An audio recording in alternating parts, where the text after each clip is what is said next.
Hello दोस्तों, नमस्कार। मैं पंकज टीके sir, founder of talent academy 01। जैसा कि आप सभी को पता है कि रेलवे आरपीएफ का एग्ज़ाम चल रहा है और बहुत सारे विद्यार्थी अपना फॉर्म भर दिए थे और उनका एडमिट कार्ड आ गया और उनका पेपर भी स्टार्ट हो गया। तो ये वीडियो उन विद्यार्थियों के लिए है जिन विद्यार्थियों का अभी आरपीएफ का एग्ज़ाम है या जो आने वाले ग्रुप डी हो या एनटीपीसी हो, उन सारे विद्यार्थियों को इस वीडियो से बहुत कुछ सीखने को मिलेगा। आइए मैं चर्चा करता हूं। इस वीडियो में मैं बताऊंगा कि जो रेलवे आरपीएफ अपना पेपर करा रहा है किस किस टॉपिक से क्वेश्चंस उठा रहा है, तो चर्चा करते हैं।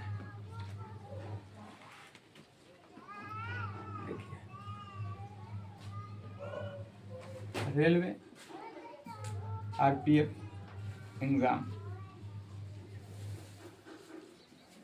ठीक है। अगर हम इसके विषय की बात कर लेते हैं, सिलेबस की बात कर लेते हैं, ठीक है, तो इसमें 3 सिलेबस देखने को मिलेंगे, ठीक है। एक तो मैथ देखने को मिल रहा है, रीजनिंग है और एक है GK, GS and current affairs. देखिए, मैथ के कितने क्वेश्चन आ रहे हैं मेरे दोस्त, तो मैथ के 35 क्वेश्चन आ रहे हैं। रीजनिंग के कितने क्वेश्चन आ रहे हैं? 35 क्वेश्चन आ रहे हैं। और जीके जीएस के कितने क्वेश्चन आ रहे हैं? 50 क्वेश्चन आ रहे हैं, ठीक है, 50 क्वेश्चन आ रहे हैं। अगर टोटल अगर हम क्वेश्चन की बात कर लेते हैं तो टोटल क्वेश्चन 150 है, 120 नहीं, सॉरी 120 है, ठीक है, 120 है टोटल क्वेश्चन की बात कर लेते हैं।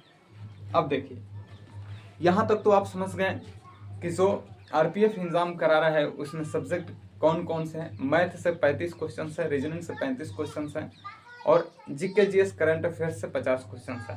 टोटल अगर क्वेश्चंस की बात कर लेते हैं तो 120 क्वेश्चन हैं और 120 क्वेश्चन में हम बारी बारी से बता रहे हैं कि किस टॉपिक को आप लगा करके चाहेंगे कि आप सभी को बेहतर रिजल्ट और बेहतर स्कोर करके आ जाएंगे, ठीक है। अब देखिए, आइए चर्चा करें। देखिए, मैथ में मेरे दोस्त, देखिए इसको हम 3 भागों में बांट देते हैं, ठीक है। एक तो होता है कैलकुलेशन, ठीक है, मैथ कैलकुलेशन। एक होता है अर्थमेटिक्स और एक होता है एडवांस। अब देखिए, यहाँ से कैलकुलेशन से क्वेश्चन यानी छोटे छोटे जो क्वेश्चन हैं, ठीक है, बिल्कुल छोटे छोटे क्वेश्चन, गुणा भागा 1-2 क्वेश्चन आ जा रहे हैं, ठीक है। तो 2 क्वेश्चन यहाँ से आ रहे हैं, ठीक है, 2 क्वेश्चन यहाँ से आ रहे हैं। अर्थमेटिक्स मेरे दोस्त बहुत ज़्यादा क्वेश्चंस देखने को मिल रहे हैं, अर्थमेटिक्स से बहुत ज़्यादा देखने को मिल रहे हैं क्वेश्चन। अगर हम बात कर लेते हैं तो यहाँ पर मेरे दोस्त, यहाँ पर 20 क्वेश्चंस अर्थमेटिक्स से देखने को मिल रहे हैं, ठीक है। और बाकी सब जो बच जा रहा है इससे क्वेश्चंस मिल रहे हैं, तो यानी कहने का मतलब है कि 20 और 30 माने टोटल 13 क्वेश्चन हो जाएंगे। तो इतने क्वेश्चन देखने को मिल रहे हैं, ठीक है। अब यहाँ पे देखिए, कैलकुलेशन से तो 2 क्वेश्चन हुए, गुणा भागा से नॉर्मली क्वेश्चन आएंगे, इन सभी को कर लेंगे। अर्थमेटिक्स में मेरे दोस्त ज्यादा आप कमांड बनाइए, ठीक है। अर्थमेटिक्स के क्वेश्चन, अगर आप मैथ के स्टूडेंट हैं, रेलवे के अगर एग्जाम की तैयारी करते होंगे तो निश्चित तौर पर आपका मैथ अच्छा होगा, ठीक है। अभी अभी टेक्नीशियन का और एएलपी का रिजल्ट भी आया था जिसमें काफ़ी बच्चों ने भी क्वालिफाई किया था CBT 2 के लिए। तो आप लोग भी उम्मीद करते हैं कि आपका मैथ स्ट्रांग होगा, अच्छा होगा। रीजनिंग की अगर बात कर लेते हैं, रीजनिंग में 2 पार्ट होते हैं, आपको पता ही है, एक होता है वर्बल और एक होता है नॉन वर्बल, ठीक है। वर्बल से ज़्यादा क्वेश्चंस देखने को मिलेंगे, ठीक है, नॉन वर्बल से भी क्वेश्चंस देखने को मिलेंगे।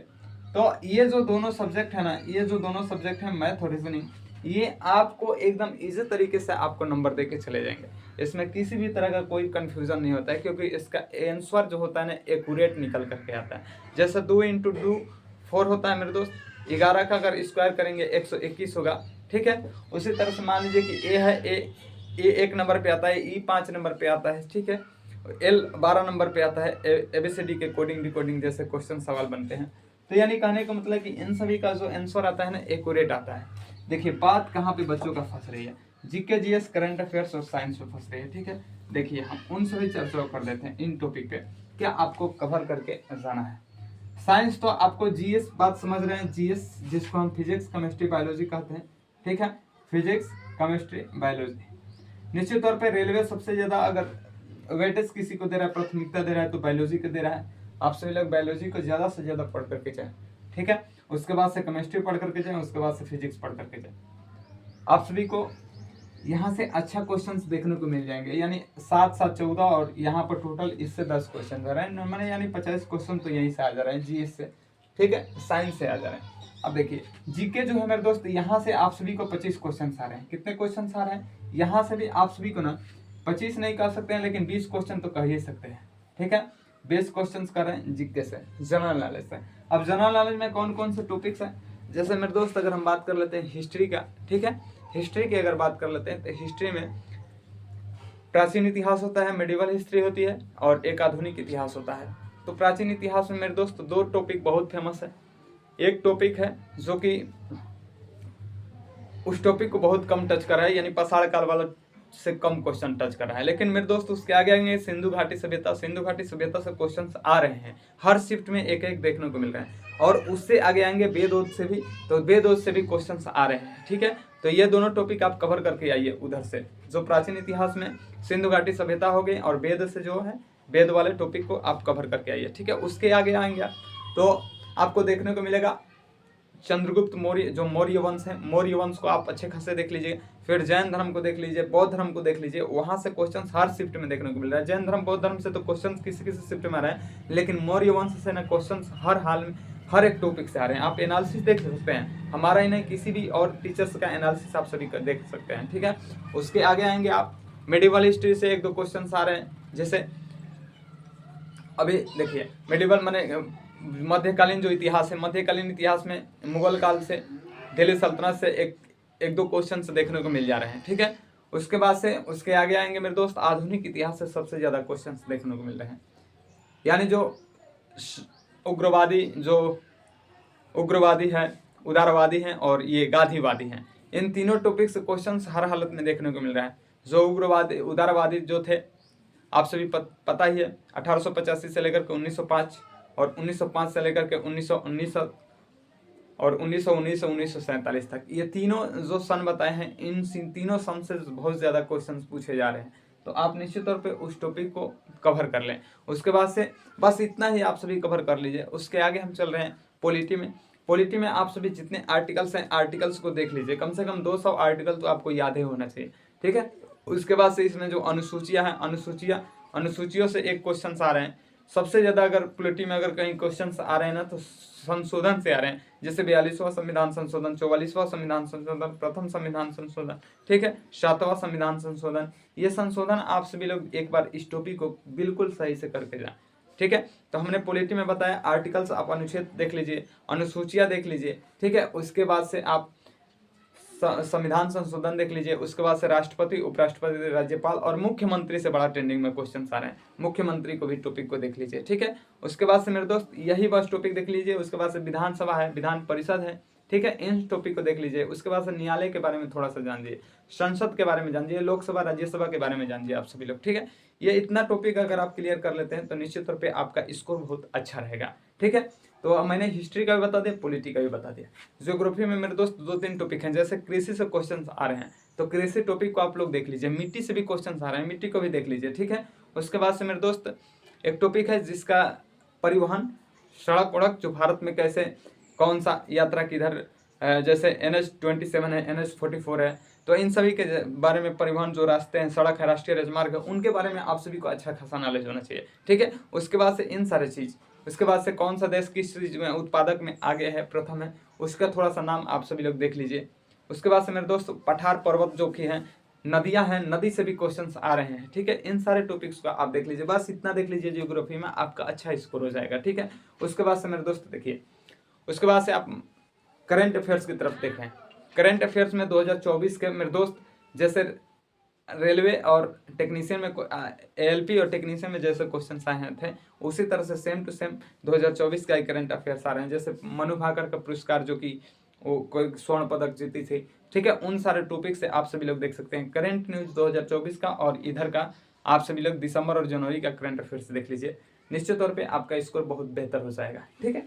अब देखिए मेरे दोस्त, अब देखिए यहाँ तक तो आप समझ गए, ठीक है। मैथ के बारे में अच्छे से, रीजनिंग के बारे में, जीके जीएस के बारे में समझ गए। जो भी विद्यार्थी का अब पेपर है वह मेरे भाई उनसे निवेदन है कि मैंने जो जो टॉपिक्स को दिखाया बताया है उन टॉपिक को 5-6 दिन के अंदर पूरा टॉपिक को मोबाइल से, मोबाइल आज का साधन हो गया है, हर उस टॉपिक को सर्च मारिए और तुरंत उसको देख करके डाउट क्लियर कर दीजिए, ठीक है। और मैं एक इस एग्जाम को निकालने का एक तरीका और स्ट्रेटेजी बता दे रहा हूँ, एक स्मार्ट तरीका बता दे रहा हूँ कि ये एग्जाम कैसे आप क्वालिफाई करेंगे, ठीक है। देखिए मेरे दोस्त, यहाँ पर 120 क्वेश्चन है ना, 120 क्वेश्चन है, ठीक है। 120 क्वेश्चन है। आपको मेरे दोस्त, आपको 70 ही क्वेश्चन आप कर देंगे तभी आप क्वालिफाई हो जाएंगे। कितने क्वेश्चन कर देंगे? 70 क्वेश्चन, ठीक है। 70 क्वेश्चन आप कर देंगे, क्वालिफाई हो जाएंगे। लेकिन हाँ, एक रीजन है, जानते हैं क्या कारण है? 70 क्वेश्चन मैं कह रहा हूँ ना, 70 क्वेश्चन आपको एकदम सही होना चाहिए, यानी 72 क्वेश्चन में आपका 70 क्वेश्चन सही होना चाहिए, ठीक है। और नॉर्मलाइजेशन में मेरे दोस्त, अभी जो लोको पायलट और टेक्नीशियन का जो नॉर्मलाइजेशन बच्चों का 30-30 नंबर लाए थे और उनका 25 नंबर परसेंटाइज नॉर्मलाइजेशन बढ़ करके उनका 55 नंबर हो गया है। बात समझ रहे हैं? तो मैं यही आपसे कहना चाहता हूँ कि अगर आपको 70 ही क्वेश्चन आ रहे हैं तो आरपीएफ में आप 70 ही क्वेश्चन करें, ठीक है। लेकिन आप 2-3 क्वेश्चन से अधिक ज़्यादा गलत मत करें। अगर गलत करेंगे तो फिर आपका 70 पे सिलेक्शन नहीं होगा। अगर मेरी बात को सहमति है, मेरी बात को मानते हैं, तो आप 70 ही क्वेश्चन करिए, लेकिन ऑल क्वेश्चन राइट होने चाहिए, ठीक है। और ऑल क्वेश्चन तभी राइट होंगे जब मेरे दोस्त आप उस क्वेश्चन का आंसर आप एकदम बिल्कुल सटीक देंगे, ठीक है। तो अगर इतना क्वेश्चन अगर आप करते हैं, 70 में 70 क्वेश्चन सही करते हैं, तो आपका सिलेक्शन से कोई नहीं रोकेगा।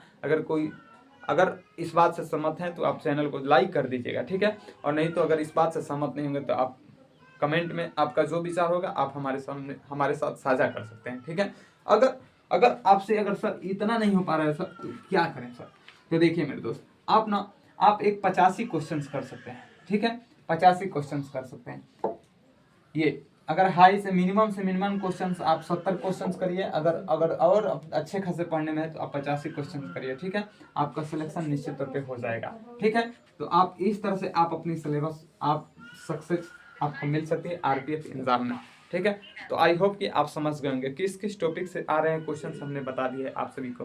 मेरे दोस्त, जितने भी विद्यार्थी का अभी पेपर है आरपीएफ का, वह मैथ और रीजनिंग का किसी एक टीचर्स को पकड़ करके दिन भर में 10-10 सेट मारते रहे, ठीक है।